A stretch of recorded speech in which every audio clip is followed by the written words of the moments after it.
Good afternoon. Last Tuesday, we observed the anniversary of the adoption of the Constitution on September 17th.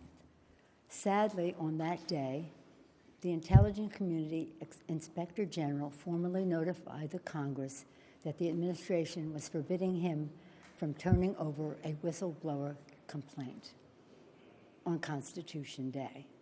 This is a violation of law. Shortly thereafter, press reports began to break of a phone call by the President of the United States calling upon a foreign power to intervene in his election. This is a breach of his constitutional responsibilities. The facts are these. The Intelligence Community Inspector General, who was appointed by President Trump, determined that the complaint is both of urgent concern and credible. And its disclosure, he went on to say, relates to one of the most significant and important of the Director of National Intelligence's responsibility to the American people. On Thursday, the Inspector General testified before the House Intelligence Committee stating that the acting Director of National Intelligence blocked him from disclosing the whistleblower complaint. This is a violation of law. The law is unequivocal. The DNI staff, it says the DNI, Director of National Intelligence, shall provide Congress the full whistleblower complaint. For more than 25 years, I've served on the Intelligence Committee as a member, as the ranking member, as part of the Gang of Four, even before I was in the leadership. I was there when we created the Office of the Director of National Intelligence. That did not exist before 2004. I was there even earlier in the 90s when we wrote the whistleblower laws and continue to write them to improve them to ensure the security of our intelligence and the safety of our whistleblowers. I know what their purpose was, and we proceeded with balance and caution as we wrote the laws.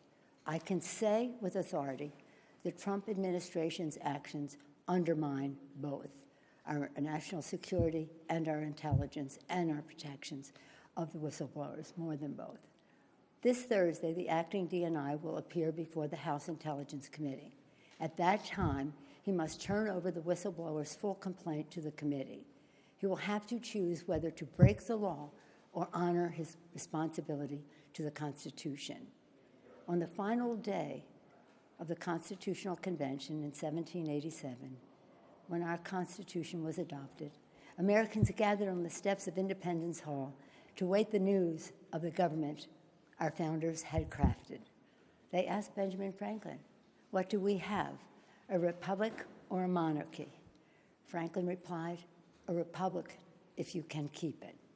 Our responsibility is to keep it." Our republic endures because of the wisdom of our Constitution, enshrined in three co-equal branches of government serving as checks and balances on each other. The actions taken to date by the President have seriously violated the Constitution, especially when the President says, Article 2 says I can do whatever I want.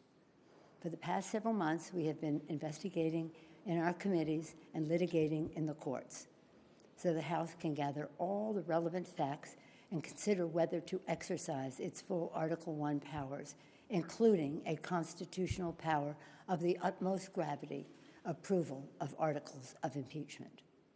And this week, the President has admitted to asking the President of Ukraine to take actions which would benefit him politically. The actions of the Trump presidency revealed the dishonorable fact of the President's betrayal of his oath of office, betrayal of our national security, and betrayal of the integrity of our elections. Therefore, today, I'm announcing the House of Representatives moving forward with an official impeachment inquiry. I'm directing our 6 committees to proceed with their investigations under that umbrella of impeachment inquiry. The President must be held accountable. No one is above the law. Getting back to our founders, in the darkest days of the American Revolution, Thomas Paine wrote, "The times have found us. The times found them to fight for and establish our democracy. The times have found us today. not to place ourselves in the same category of greatness as our founders, but to place us in the urgency of protecting and defending our Constitution from all enemies, foreign and domestic. In the words of Ben Franklin, to keep our republic. I thank our chairman, Chairman Nadler, Chairman Nadler of Judiciary, Chairman Schiff of Intelligence, Chairman Engel of Foreign Affairs, Chairman Cummings of Oversight, and Chairman Cummings I've been in touch with constantly. He's a master of so much, but including inspectors general and whistleblowers. Congresswoman Richie Neal of the Ways and Means Committee, Congresswoman Maxine Waters of the Foreign Financial Services Committee. And I commend all of our members, our colleagues, for their thoughtful approach to all of this, for their careful statements. God bless them, and God bless America. Thank you all. Madam Speaker, never before has the President been convicted by the Senate. What does this accomplish if the Senate doesn't convict?